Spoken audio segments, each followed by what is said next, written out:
بسم الله الرحمن الرحيم والله أخرجكم من بطون أمهاتكم لا تعلمون شيئا وجعل لكم السمع والأبصار والأفئدة لعلكم تشكرون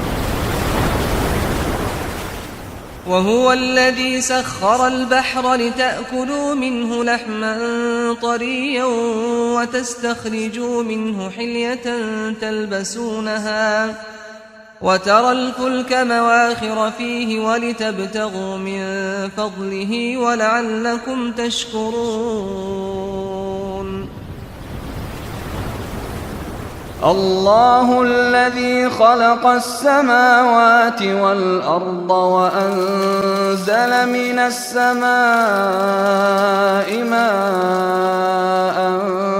فأخرج به من الثمرات رزقا لكم وسخر لكم الفلك لتجري في البحر بأمره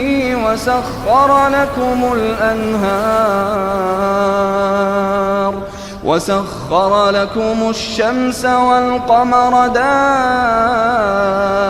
دائبين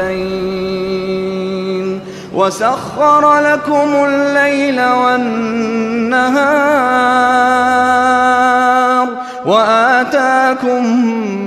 من كل ما سألتموه وإن تعدوا نعمة الله لا تحصوها إن الإنسان لظلوم كفار